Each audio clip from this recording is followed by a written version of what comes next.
Hello students, I am Dr. Nilesh Sawan and I am back with a new lecture on the topic photosynthesis. So कल के video में हमने देखा था introduction to photosynthesis and then what we saw was एक general मैंने overlook दिया था कि फोटोसिंथेसिस में कैसे रिएक्शंस होते हैं, कैसा क्या बनता है. And yesterday we saw the organelles, ठीक है, that is the chloroplast, plastids देखा एंड क्लोरोप्लास्ट के पार्ट्स, फंक्शंस वो भी हमने क्लियर किए. So we are just looking at the raw material today. In today's lecture we'll see the other two raw materials, that is the photosynthetic pigments, the light energy or the light of the sun which is used for photosynthesis, and we'll look back into the history of how this photosynthesis was discovered and what was the initial thought process. क्या है वो हम देखेंगे. तो चलो first जो है वो है अपना topic, that is photo synthetic pigments. ठीक है, photo synthetic pigments. Obviously photosynthetic pigments में भी काफी ग्रुप्स होते हैं, जैसे क्लोरोफिल ग्रुप ऑफ पिगमेंट्स, फिर कैरोटीनॉइड्स ग्रुप ऑफ पिगमेंट्स, फिर फाइकोबिलिन्स वो भी होते हैं. सो इस तरीके से देखेंगे तो फ्रॉम प्रिमिटिव टाइम काफी सारे पिगमेंट्स बनते आए हैं, बट ऑब्वियसली जो सबसे डोमिनेंट है वो है क्लोरोफिल्स. ठीक है, वो है chlorophyll pigment. Now technically chlorophyll है ऑफ 7 टाइप्स. ठीक है, कौन कौन से है तो chlorophyll A, chlorophyll B, chlorophyll C, chlorophyll D and chlorophyll E. इसके अलावा बैक्टीरियो क्लोरोफिल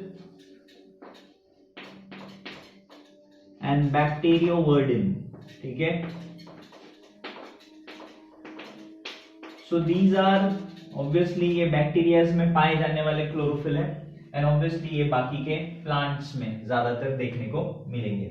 सो इसमें से काम के तो अपने लिए ज्यादातर सिर्फ क्लोरोफिल ए ही है टेक्निकली, बाकी they are like accessory pigments. ठीक है, एक्टिव रोल नहीं है, हाँ सनलाइट एब्जॉर्ब करने में ये मदद जरूर करते हैं, बट जो खूबी है to convert that light energy into chemical energy is only with chlorophyll A. इसलिए सबसे इंपॉर्टेंट, इसे हम रिएक्शन सेंटर भी बोलते हैं. ठीक है, so we are just going to see about these two. Others के बारे में ज्यादा है भी नहीं, अपने को काम उनसे है भी नहीं. सो पहले तो देखते हैं ये है. Then you have carotenoids. ये एक किस्म के लिपिड्स है. If you see these are modified lipids. So carotenoids में दो आते हैं, ज़ैंथोफिल, ठीक है, and carotene. Xanthophyll and carotene. इसके अलावा यू हैव फाइकोबिलिन्स, जिसमें दो आते हैं, is phycocyanin and phycoerythrin. So ये कुछ फोटोसिंथेटिक पिगमेंट्स है जो अलग अलग प्लांट्स में पाए जाते हैं, जो सनलाइट को केमिकल एनर्जी में कन्वर्ट करने के लिए लगते हैं. तो will first see chlorophyll A and chlorophyll B. Now first of all मैं इसको डिस्टिंग्विश मैनर में ही ले रहा हूं directly. 2 points to remember. So first of all तो इनका केमिकल फॉर्मूला, क्लोरोफिल का जो फॉर्मूला है वो है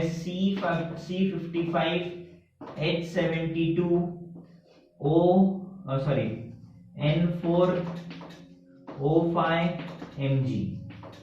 एंड यही फॉर्मूला फॉर क्लोरोफिल बी थोड़ा सा चेंज है, C55H70 N4O6Mg. ठीक है, सो this is the first point of distinguishing. तो उसका फॉर्मूला में तो हाइड्रोजन ऑक्सीजन में ही फर्क है, बाकी तो सब कुछ सेम है. इसके अलावा क्लोरोफिल ए और इसके स्ट्रक्चर में सिर्फ एक चीज का फर्क है, इट कंटेन्स मिथिल ग्रुप. मतलब दोनों का पूरा स्ट्रक्चर लगभग सेम है, बट इसके एक पोजीशन पे मिथिल ग्रुप है तो इसके एक पोजीशन पे अल्डिहाइड ग्रुप है. सेम पोजीशन, मतलब जिस पोजीशन पे क्लोरोफिल ए पे मिथिल ग्रुप है उसी पोजीशन पे क्लोरोफिल बी के यहाँ पे aldehyde group है. So this is methyl group and that is aldehyde group. Next सबसे ये मेन रिएक्शन सेंटर होता है. रिएक्शन सेंटर मतलब वो है कि इसी में वो काबिलियत है जो सनलाइट की एनर्जी को केमिकल में कन्वर्ट मतलब एटीपी में कन्वर्ट कर सकता है. ये एक किस्म का असेसरी पिगमेंट है या हम इन्हें एंटेनरी पिगमेंट कहते हैं. बाकी सबको अब ये तो क्लोरोफिल में डिस्टिंग्विश में ले रहा हूं. ये सब जन एंटेनरी पिगमेंट्स. एंटेना सबको पता है क्या करता है. टीवी को एंटेना लगता है. एंटेना क्या करता है, सिग्नल्स रिसीव करता है और वो पास ऑन कर देता है टीवी को. टीवी दिखाएगा. सो एज इफ एंटेना ने कुछ किया है क्या, कुछ नहीं, सिग्नल कैच करके सिर्फ टीवी को दे. तो वैसे ही है ये सबका काम क्या है, सनलाइट कैच करके reaction center that is chlorophyll A को सौंप दो, वो जो करना है वो करेगा. ठीक है. सो ये एक उसका डिस्टिंग्विशिंग फैक्ट है. सबको समझा है. सो क्लोरोफिल ए क्लोरोफिल बी के दोनों के बेसिक पॉइंट्स समझे हैं. हम एक जनरल स्ट्रक्चर ऑफ क्लोरोफिल देख लेते हैं. सबको ये स्क्रीनशॉट ले लो ये, तो तुमको ये नोट्स में लिखने में काम आ जाएगा. ठीक है. So yes, hope so done होगा. सो जरा स्ट्रक्चर देखते हैं क्लोरोफिल ए का और क्लोरोफिल बी में, एक्चुअली ओवरऑल क्लोरोफिल्स का. तो क्लोरोफिल कैसे बनता है, इसका थोड़ा बहुत काइट लाइक स्ट्रक्चर है. So generally it is made up of 4 pyrrole rings जिसे हम पोरफायरिन रिंग बोलते हैं. इसको हम पोरफायरिन रिंग के नाम से जानते हैं. Porphyrin ring. ठीक है. Porphyrin ring. और इन चारों रिंग्स ऑब्वियसली प्रोटीन होते हैं एंड इन चारों को पकड़कर रहता है मैग्नीशियम. ठीक है. ये कोऑर्डिनेशन कंपाउंड बनाता है. तो पायरॉल रिंग ये जो है ये प्रोटीन मॉलिक्यूल्स है जिसको मैग्नीशियम ने पकड़ के रखा है. एंड देन एक कार्बन की लंबी सी चेन है जिसे अपन कहते हैं phytol tail.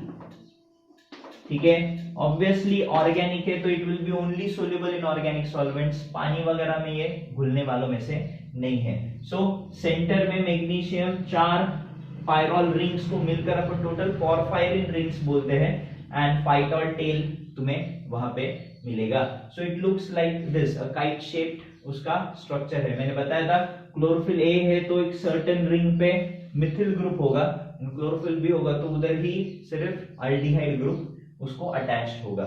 So this is the structure of chlorophylls. ठीक है.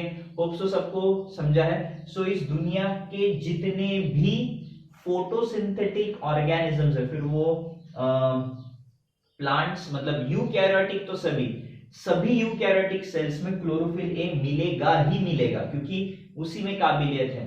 हाँ, बैक्टीरियाज के पास शायद हो क्योंकि उस वक्त क्लोरोफिल ए नहीं बना था जब शायद धरती बनी होगी, पहला सेल बना होगा. जो पहला क्लोरोफिल बना क्योंकि डायरेक्टली क्लोरोफिल ए तो नहीं बना, तो थोड़ा काम चला था but still it can work. So except those, सभी बाकी एटलीस्ट सभी यूकैरियोटिक में तो मैं गारंटी बोल सकता, मतलब गारंटीली क्लोरोफिल ए सब में होता है एंड वही ही रिएक्शन सेंटर होता है. तो होप सो क्लोरोफिल सबको समझा है.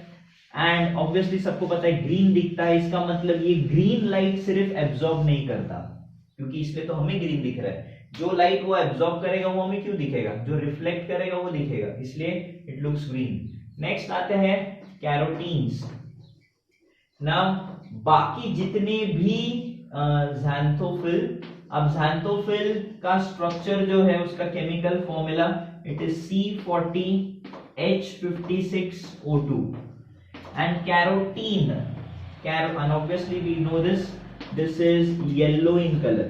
हाँ, chlorophyll A greenish yellow greenish colour का है, बी भी लगभग वैसे ही कलर का है. सो ठीक है, मैंने पहले बोला all chlorophylls are green in colour. So next है कैरोटीन. कैरोटीन के फॉर्मूला में ज्यादा फर्क नहीं है, it is just divide of oxygen. मतलब अगर कैरोटीन में ऑक्सीजन ऐड कर दो ज़ैंथोफिल मिल जाएगा. ठीक है. And this gives you that red, typical red orangish colour. So red ही हम बोलते हैं. अब मैंने जैसे पहले बोला इधर भी फाइकोसाइनिन, इसमें कॉपर होता है इसलिए this pigment is generally blue in colour, phycocyanin. And इसमें एरेथ्रिन आयरन है वापस, so this pigment is red in colour. So phycocyanin is blue, phycoerythrin उसके केमिकल फॉर्मूलाज हमें नहीं है. So just you have those names. So these are the various pigments. ठीक है। और इन बाकी सभी पिगमेंट्स को हम असेसरी पिगमेंट्स बोलते हैं। मैंने अभी जस्ट बताया they are like antennas, they will just collect the, इसके दो इंपॉर्टेंट, तुम बोलोगे सर फिर इतना इनकी भरमार, मैंने होप सो कल के लास्ट वीडियो में मैंने जो बताया था कि क्वांटाजोम में एक ही रिएक्शन सेंटर होता है क्लोरोफिल ए, बाकी जो 299 है वो इनका ही मिक्सचर होता है इन बाकी पिगमेंट्स का। जब बाकी पिगमेंट्स का काम नहीं तो इतना क्यों, मतलब उनकी इतनी भरमार क्यों है? इसके दो इंपॉर्टेंट रीजंस है। सबसे पहला, अगर सिर्फ क्लोरोफिल ए होता ना तो सभी सनलाइट इसी के ऊपर ही इंसिडेंट होती and it would have gone into photo oxidation, मतलब ही एक्सट्रीम लाइट से क्लोरोफिल ए डिस्ट्रॉय हो चुका होता।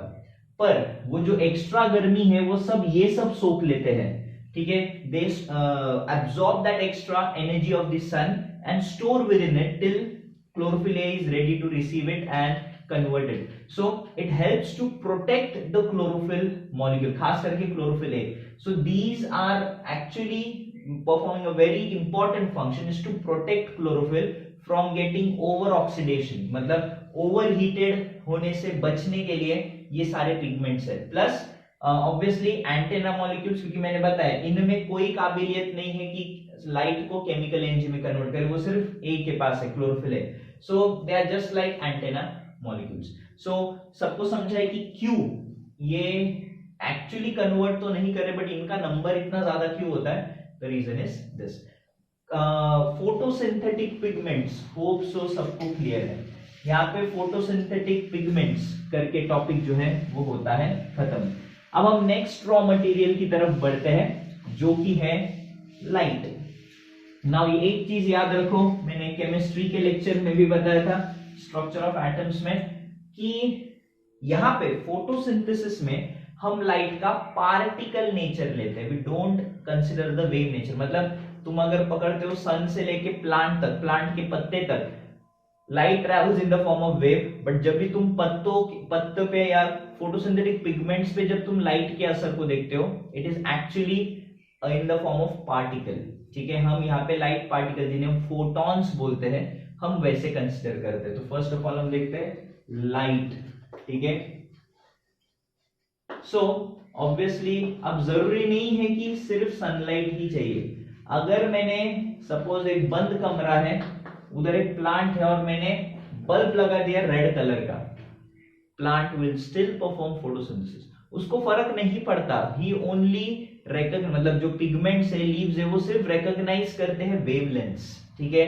जो फ्रीक्वेंसीज होती है लाइट की, रेड लाइट की फ्रीक्वेंसी, ये सिर्फ उसे पहचान सकते हैं। वो ये थोड़ी देखता है कि सन से आया कि ट्यूबलाइट से आया कि किधर से आया, उसके लिए लाइट है। जब तक इंटेंसिटी, फ्रीक्वेंसी, वेवलेंथ मैच कर रही है तब तक प्लांट फोटोसिंथेसिस करता रहेगा। सो पॉली हाउसेस में हम यही करते हैं, पॉली हाउसेस में हम यही करते हैं। मतलब तुम अगर एक एग्जांपल देखते हो, अगर हम घर पे गार्डन में एक गुलाब का पौधा लगाए और अपने गुलाब देखो, ठीक है, जो आते हैं घर पे, ऑब्वियसली हम सिर्फ लगा के छोड़ देते हैं। बहुत कम जन है जो शायद गार्डनिंग अच्छे से, उसे फर्टिलाइजर वगैरह दे अच्छे से, जो भी है, बट स्टिल फ्लावर तो आते हैं। बट वो फ्लावर एंड तुम्हें मार्केट में जो फ्लावर मिलता है बुकेज वगैरह में, उसमें जमीन आसमान का फर्क होता है। द क्वालिटी डिफर्स, क्योंकि वो पॉली हाउसेस में उगाए गए हैं जहां पे हर एक चीज का ख्याल रखा गया है, पानी, उसके फर्टिलाइजर्स, लाइट। बिकॉज प्लांट्स में ये हम देखते हैं, प्लांट्स भी obviously they show responsiveness to stimuli, and majority plants में ऐसा माना जाता है कि जो फ्लावरिंग है ये लाइट के ड्यूरेशन पे होती है। सो अगर सपोज करो एक आधा लॉन्ग डे प्लांट है, अब हम आगे पढ़ेंगे वैसे, लॉन्ग डे प्लांट मतलब ऐसा प्लांट जिसको अगर फ्लावर करना है तो कम से कम उसके ऊपर 12 घंटे से ज्यादा टाइम लाइट पड़नी चाहिए। अब जैसे कि एग्जांपल, आम विंटर सीजन में क्यों नहीं आता? आम विंटर सीजन में क्यों नहीं आता? तुम विंटर्स में देखो, nights are longer, days are shorter. मतलब इतना तो मैं बोल सकता हूं 12 घंटे से कम डे लाइट होती है, ज्यादा समय अंधेरा होता है। तो एक्चुअली देखोगे तो mango is a long day plant, मतलब कम से कम मतलब वो तब फ्लावर करेगा जब उसके ऊपर 12 घंटे से ज्यादा समय तक सनलाइट पड़े। इसलिए वो बराबर जो उसका सीजन है आम का आने का, फरवरी, मार्च, अप्रैल, मई, जून, ये फिक्स है क्योंकि रीजन वो समर सीजन होता है एंड वहां पे सबको पता है days are longer, nights are shorter. So plants जो है they are influenced by light for flowering, ठीक है, तो वो फर्क है। सो लाइट एनर्जी एक बहुत इंपॉर्टेंट है। अब हम यहाँ पे फोटोसिंथेसिस के हिसाब से पढ़ रहे हैं, ठीक है, हम यहाँ पे तो बेसिकली फोटोसिंथेसिस के हिसाब से पढ़ रहे हैं, बट लाइट के दूसरे भी इंपॉर्टेंट यूजेस हैं। नाउ फर्स्ट ऑफ ऑल तो यहाँ पे जो हम सनलाइट बोलते हैं, सनलाइट फर्स्ट ऑफ ऑल यहाँ पे is in the form of particle nature, ठीक है, पार्टिकल नेचर हमें कंसिडर करना है, that is the concept of photons and obviously plants पहचानता है इन फोटॉन्स को, मतलब एक जो कंडीशन, एक जिसे कंसेप्ट बोलते हैं पार, पार मतलब हम इसे कहते हैं photosynthetic, photosynthetic active radiations. Now देखा जाए तो लाइट का स्पेक्ट्रम तो बहुत लंबा है, सबको पता है इलेक्ट्रोमैग्नेटिक वेव्स का स्पेक्ट्रम काफी लंबा है, जो गामा रेज से शुरू होकर रेडियो वेव्स तक खत्म होता है। पर फोटोसिंथेटिकली एक्टिव रेडिएशंस में कौन आता है, तो ये आता है visible range of light. Visible light जो है उसे हम पार कहते हैं, मतलब सबको पता है 390 नैनोमीटर्स टू लगभग 760 नैनोमीटर्स तक रेंज आती है ब्लू से लेके रेड तक, जो कि अपना विबग्योर है, ठीक है। तो फोटोसिंथेटिकली एक्टिव रेडिएशन मतलब अपना विबग्योर, मतलब violet, indigo, blue, green, yellow, orange, red. So plants in इस वेवलेंथ में, मतलब ये वेवलेंथ्स ऑफ दिस कलर्स में फोटोसिंथेसिस परफॉर्म करता है, तो इसे हम लोग कहते हैं एब्जॉर्प्शन स्पेक्ट्रम। मतलब पोटेंशियली ये फोटोसिंथेटिक पिगमेंट्स कौन कौन सी वेवलेंथ्स एब्जॉर्ब कर सकते हैं, तो हम उसे कहते हैं एब्जॉर्प्शन स्पेक्ट्रम। तो विबग्योर जो है हम उसे एब्जॉर्प्शन स्पेक्ट्रम कहते हैं। पर एक्चुअली देखोगे प्लांट सभी वेवलेंथ्स में इक्वली परफॉर्म नहीं करता। ग्रीन में तो फोटोसिंथेसिस का रेट इज 0। ग्रीन में सपोज, जैसे एग्जांपल में दे रहा हूं, मैं तुम्हें एग्जांपल दे रहा हूं, सपोज करो रोज एक शॉर्ट डे प्लांट है, सपोज रोज एक शॉर्ट डे प्लांट है, मतलब क्या, उसको 12 घंटे से कम लाइट चाहिए। अभी समर सीजन में क्या सूरज को ऑफ करके आ सकता हो क्या, जो 12 घंटे से कम लाइट चाहिए, तो हम क्या करते हैं पॉली हाउसेस में फिर ग्रीन लाइट जला देते हैं। तो प्लांट को ऐसा लगता है रात हो गई, मतलब ग्रीन लाइट में ऐसे भी उसको कुछ परफॉर्म नहीं, मतलब वो वेवलेंथ उसके किसी काम की नहीं है, बिकॉज तुमको पता है इससे तो प्लांट्स ग्रीन नजर आते हैं, बिकॉज दे रिफ्लेक्ट और ट्रांसमिट दैट लाइट। इसीलिए मतलब प्लांट को ऐसा लगता है कि देयर इज नो एक्टिव, मतलब जो अभी हम पढ़ने वाले एक्टिव स्पेक्ट्रम, या जिसे अपन absorption spectrum and active spectrum जिसे हम कहते हैं, तो वो वेवलेंथ अगर उसे नहीं मिली जिसमें वो अपना फोटोसिंथेसिस कर सकता है, तो ऑब्वियसली प्लांट फोटोसिंथेसिस नहीं करेगा। एक्टिव स्पेक्ट्रम में अगर देखो वायलेट, ब्लू और रेड, इन वेवलेंथ्स में देखा गया है कि प्लांट्स सबसे मैक्सिमम रेट में फोटोसिंथेसिस करते हैं। मतलब अगर तुम बोलोगे येलो, ऑरेंज, इंडिगो में, तो फोटोसिंथेसिस हाईएस्ट तो नहीं है बट एकदम मिनिमम भी नहीं है, there is somewhere in the between, exactly middle भी नहीं, लोअर लेवल पे ही है। ग्रीन में तो छोड़ ही दो, ग्रीन में तो होगा ही नहीं। सो एब्जॉर्प्शन स्पेक्ट्रम मतलब प्लांट्स कौन कौन सी वेवलेंथ में काम कर सकता है, तो ये सब में काम कर सकता है except green. And action spectrum, sorry action spectrum या एक्टिव स्पेक्ट्रम भी बोला तो भी चलेगा।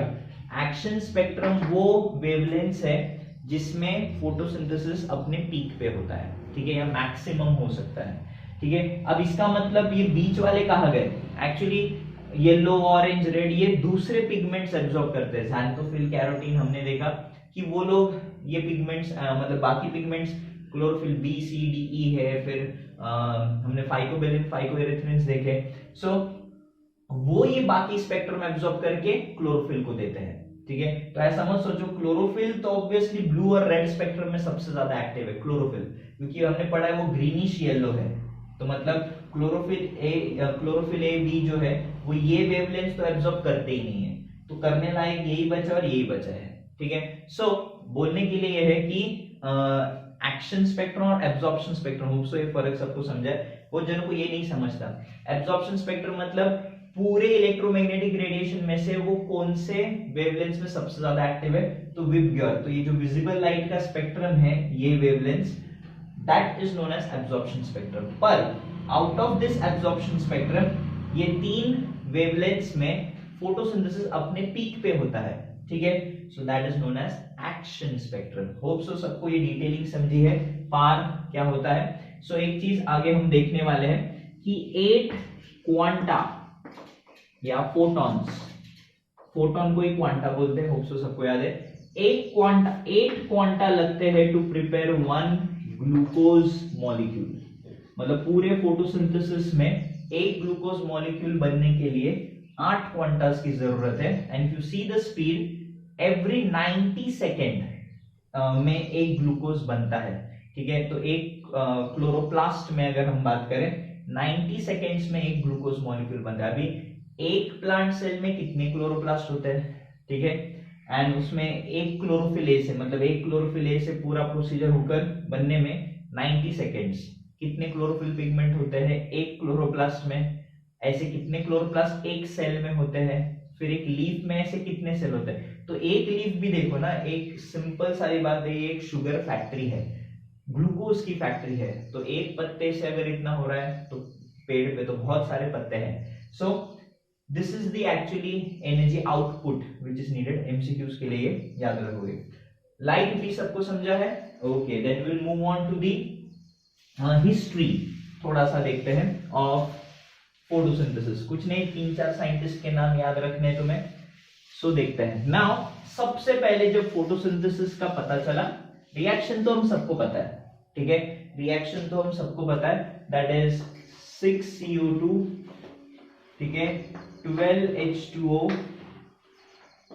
in presence of chlorophyll, in presence of chlorophyll and sunlight, we all know we get C6H12O6 plus you will get 6H2O plus 6O2 gas.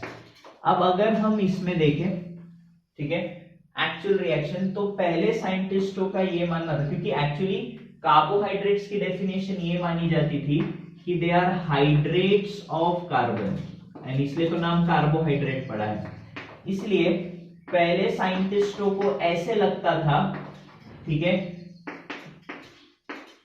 कि carbon dioxide का जो O2 है वो ये O2 है, एंड ये पानी कार्बन के साथ ऐड हुआ है, तब जाके कार्बोहाइड्रेट मिला है।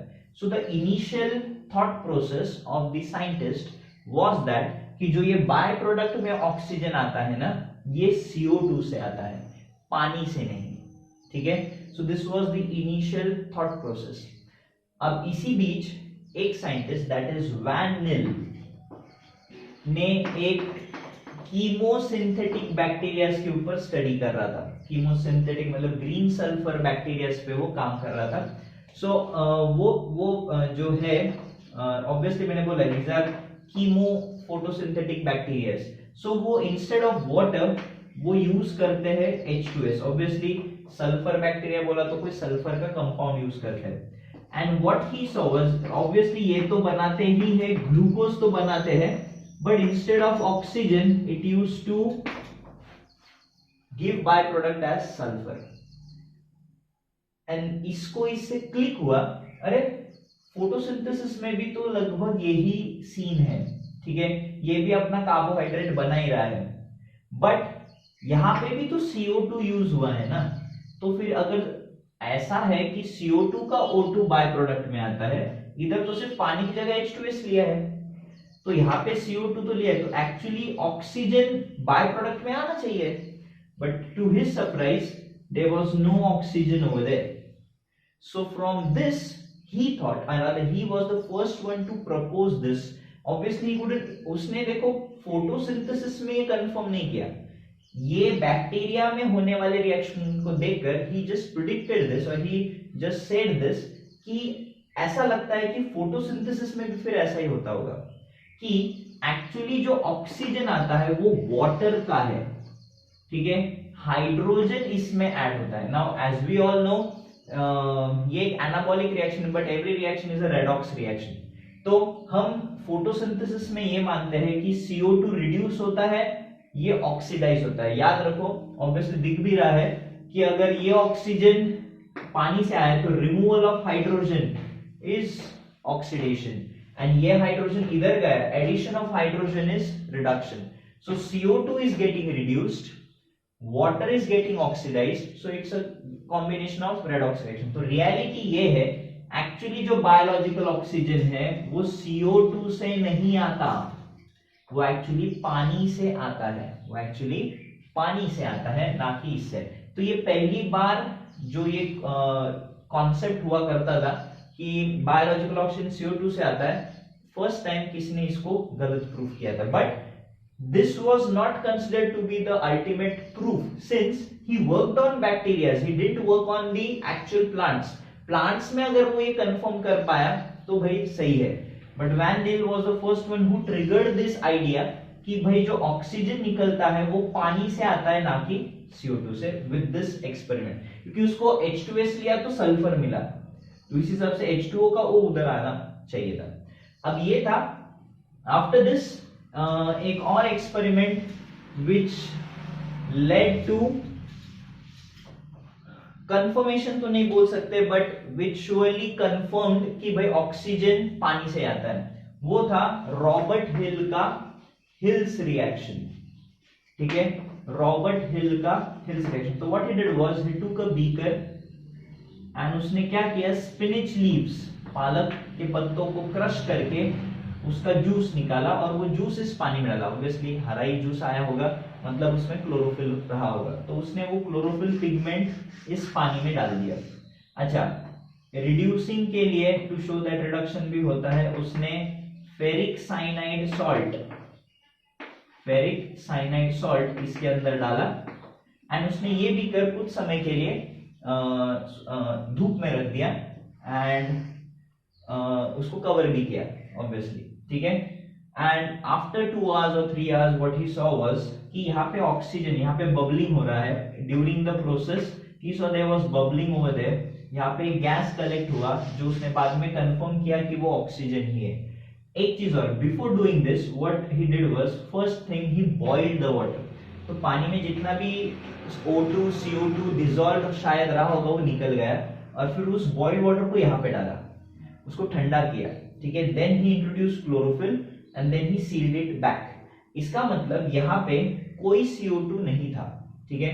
अगर उस थोड़ा बहुत था तो what he did was, in this pouch he kept little bit of KOH, because KOH is a good absorber of CO2। तो जो भी बचा कुचा CO2 होगा ना, वो इस KOH ने एब्जॉर्ब करके उसके साथ रिएक्ट हो गया।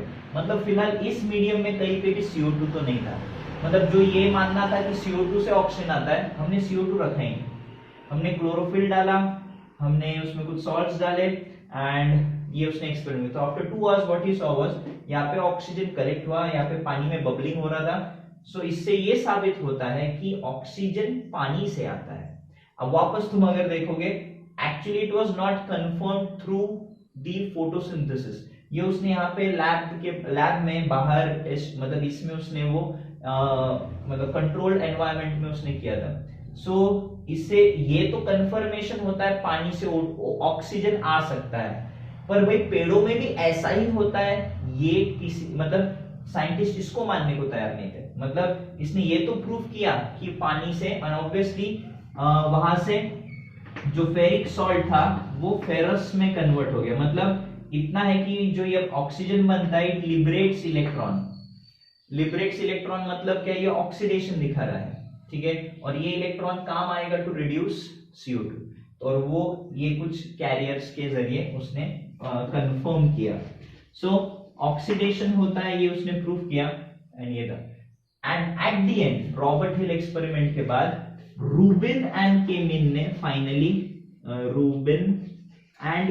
ने फाइनली इसको इस पे मोहर लगाई कि भाई ऑक्सीजन पानी से ही आता है, CO2 से नहीं। तो उसने कैसे किया, they used radio active oxygen. Normally oxygen 16 होता है, उन्होंने रेडियो एक्टिव ऑक्सीजन 18 लिया। उन्होंने क्या किया, एक वेल पॉटेड प्लांट में, ठीक है, इसको सील भी कर सकते हैं ऐसा। तो what they made was they made radio active oxygen, they made radio active oxygen use करके उन्होंने पानी बनाया, ठीक है। And they put that water in this pot and ये उन्होंने धूप में रख दिया।